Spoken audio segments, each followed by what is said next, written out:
अब आईडीएफ के पास और कोई चारा है भी नहीं, क्योंकि ऊपर से उनके इंस्ट्रक्शंस बहुत क्लियर हैं कि आईडीएफ के जो ट्रुप्स हैं, उनकी कैजुअल्टी नहीं होनी चाहिए। तो हमला वो तभी करते हैं जब उन्हें 100% यकीन होता है कि इस हमले में कोई इज़रायली ट्रुप नहीं मारा जाएगा और वो ज़मीन पर 10 फुट, 20 फुट या 40 फुट आगे बढ़ पाएँगे। तो एक-एक गज के लिए लड़ाई हो रही है और हमास के जो लड़ाके हैं, वो एक-एक गज के लिए जान देकर लड़ाई लड़ रहे हैं।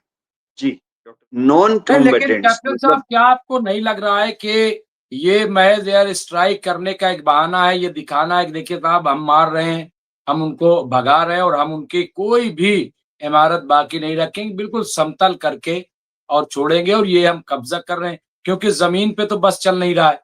ये एयर स्ट्राइक के अलावा बाकी चीज़ों पे इनका अभी भी कोई कंट्रोल नहीं है। दूसरी तरफ आज फिर हमास ने 2 रॉकेट फायर किए हैं। ज़ाहिर है उससे कुछ होगा नहीं, कुछ हुआ नहीं, लेकिन इतने खराब हालात के बावजूद हमास का रॉकेट फायर करना क्या मायने रखता है कैप्टन साहब? कि 2 रॉकेट उन्होंने निकाल के फायर किए। क्या दुनिया में कोई दूसरा पर्शियन गल्फ का मुल्क या मुस्लिम देश कोई भी 100, 200, 50 फिलिस्तीन के रिफ्यूजीज़ को शेल्टर देने के लिए राज़ी है? कोई राज़ी नहीं है।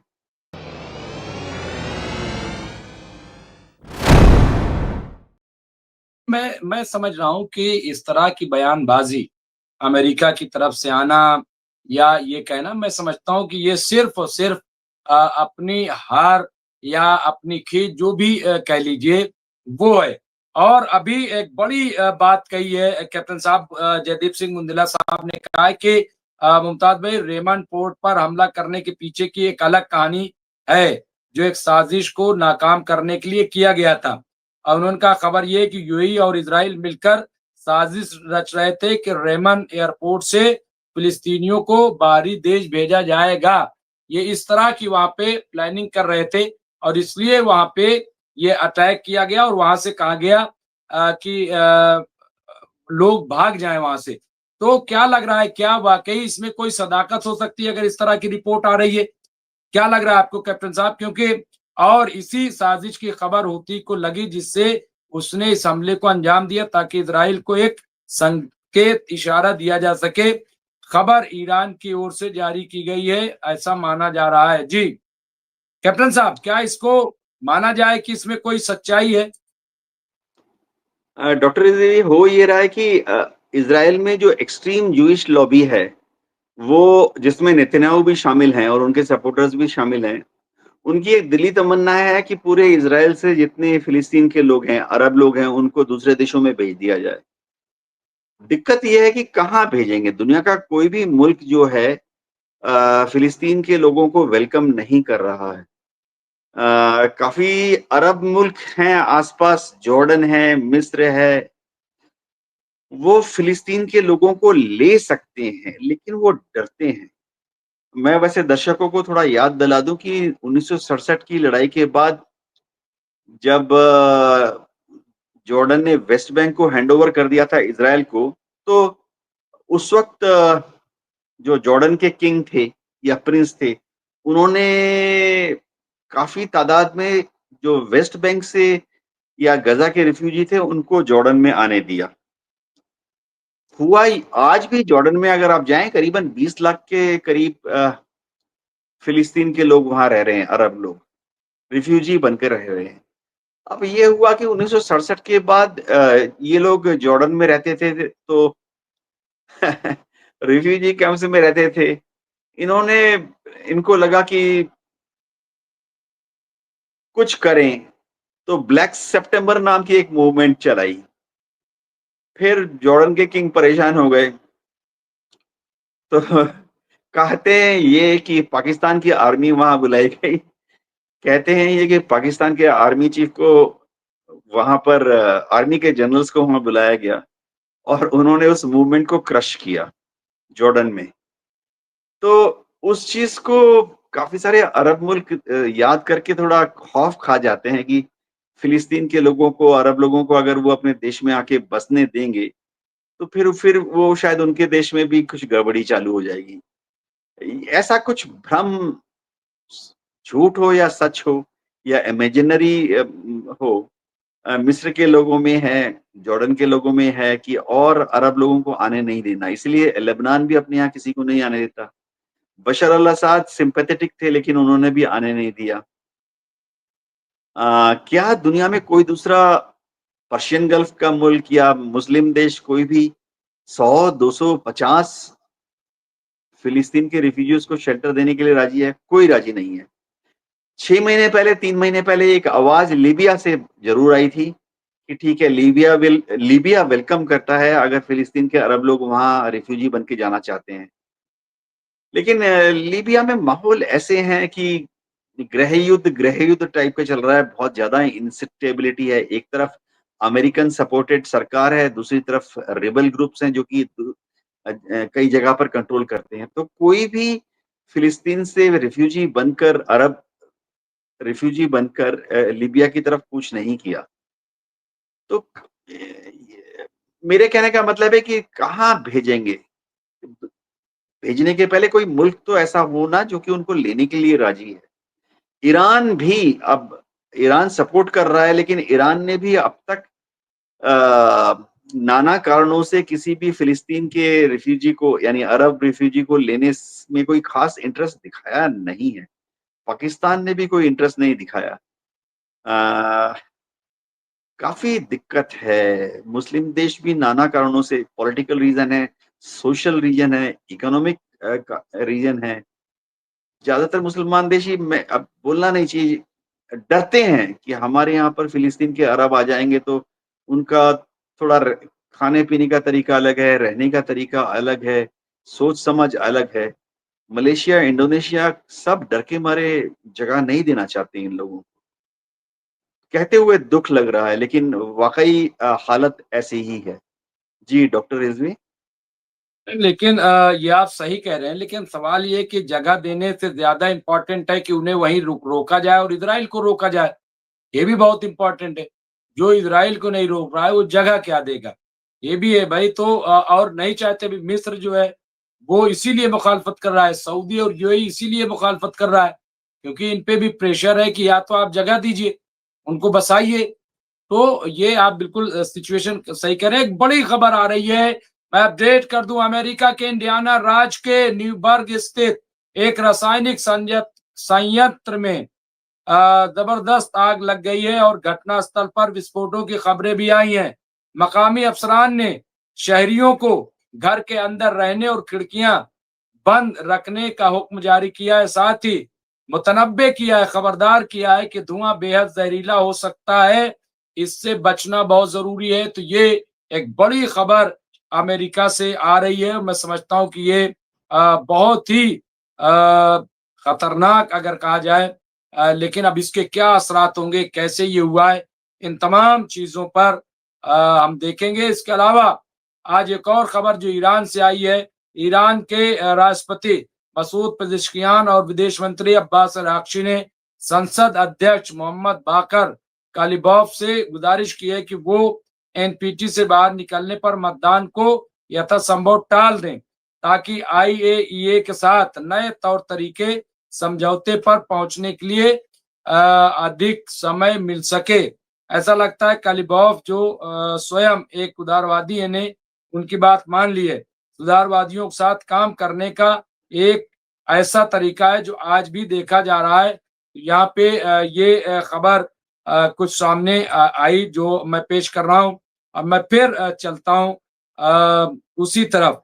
आज फिर हमास ने 2 रॉकेट फायर किए हैं। जाहिर है उससे कुछ होगा नहीं, कुछ हुआ नहीं, लेकिन इतने खराब हालात के बावजूद हमास का रॉकेट फायर करना क्या मानी रखता है कैप्टन साहब, कि 2 रॉकेट उन्होंने निकाल के फायर किए।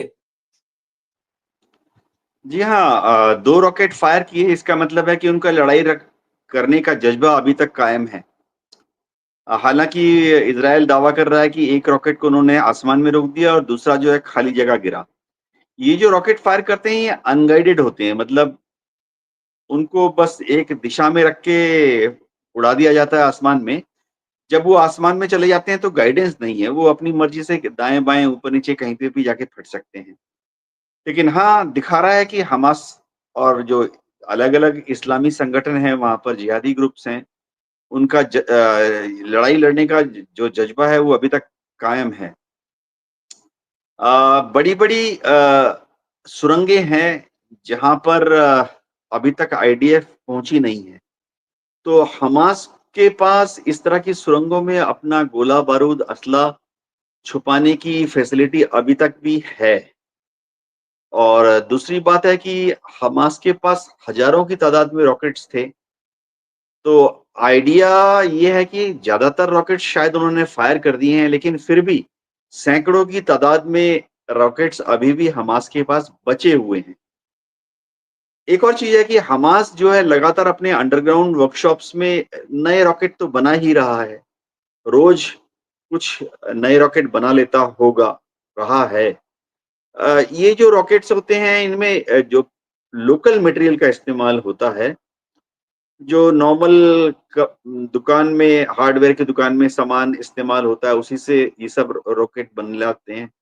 जो नॉर्मल दुकानों में मशीनरी होती है, चाहे लेथ मशीन या वेल्डिंग की मशीन, उसका इस्तेमाल करके ये सब रॉकेट बन जाते हैं।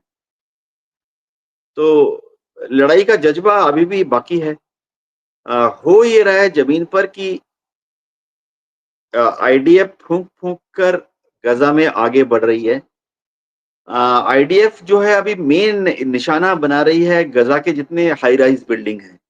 10 मंजिला बिल्डिंग, 15 मंजिला बिल्डिंग, उन पर बमबारी कर रही है। क्योंकि आईडीएफ ये दावा कर रही है कि इन बिल्डिंगों से हमास ने आईडीएफ पर हमले करने शुरू कर दिए हैं और इन ऊँची-ऊँची बिल्डिंगों से 10 मंजिले ऊँचे बिल्डिंगों से हमास जो है आईडीएफ के ट्रुप्स पर जासूसी कर रहा है। जासूसी मतलब बड़े-बड़े बाइनोकुलर्स लगा के रखे होंगे तो उससे देख रहे होंगे। तो 2, 3, 4 ऐसी ऊँची-ऊँची बिल्डिंगों को आज आईडीएफ ने हमले करके गिरा दिया। बड़ी तादाद में जो रिफ्यूजीज़ हैं, उनको कहा जा रहा है कि आप गज़ा खाली कीजिए और जो सेफ ज़ोन डिक्लेयर किया है, उस तरफ चले जाइए। लेकिन आज से 48 घंटे की पहले की बात है, 24 घंटे पहले की बात है कि जिस एरिया को इज़राइल ने सेफ ज़ोन डिक्लेयर किया था, वहीं पर आईडीएफ ने हमला कर दिया। तो अभी गज़ा के जो लोग हैं, नॉन नहीं, लेकिन कॉम्बैटेंट्स कैप्टन साहब मतलब क्या आपको नहीं लग रहा है कि ये महज़ एयर स्ट्राइक करने का एक बहाना है, ये दिखाना है कि देखिए साहब हम मार रहे हैं, हम उनको भगा रहे हैं और हम उनकी कोई भी इमारत बाकी नहीं रखेंगे, बिल्कुल समतल करके और छोड़ेंगे और ये हम कब्ज़ा कर रहे हैं, क्योंकि ज़मीन पे तो बस चल नहीं रहा है। ये एयर स्ट्राइक के अलावा बाकी चीज़ों पे इनका अभी भी कोई कंट्रोल नहीं है। ये सिर्फ एयर स्ट्राइक के ज़रिए बिल्डिंगों को निशाना बना रहे हैं। अब कह रहे साहब वो बिल्डिंग में वो थे हमास के लोग, इसलिए जबकि उनको पता है कि वहाँ पे भई कोई जब बंकर की बात हो रही है, जब वहाँ पे कोई बिल्डिंग में क्यों जाएगा? उनको पता है कि यहाँ पे अटैक होना है। तो ये क्या आपको नहीं लग रहा है ये महज़ एक सिर्फ दिखाने के लिए, बताने के लिए कि साहब इसमें हमास है, क्योंकि उन्होंने हॉस्पिटल को उड़ाया ये कह के कि साहब यहाँ हमास थे, यहाँ सुरंग थी। हाँ, अच्छा ये पहली बार नहीं हुआ। इराक में भी जितना डिस्ट्रॉय किया गया था, अटैक किया गया था, इसी तरह के झूठे इल्ज़ाम लगा के बाद में कुछ नहीं पाया गया। यहाँ पर भी यूनिवर्सिटी, हॉस्पिटल और तमाम जो बड़े-बड़े इदारे, बिल्डिंग्स पूरा सब उड़ा दिया गया। पूरा सब। किताब यहीं पे है, लेकिन आज तक इनको मिला कुछ नहीं। तो इसको क्या ये नहीं माना जाएगा कि ये महज़ जो है सिर्फ़ चूँकि इनके बस में सिर्फ़ एयर स्ट्राइक है। अमेरिका भेज रहा है कि बम गिराओ और ये बम गिरा रहे हैं, इनके पास और कुछ नहीं। कैप्टन साहब ये तो बहुत आसान है, बिल्डिंगों को उड़ाना, ऊपर से बम फेंक देना, इसमें क्या है?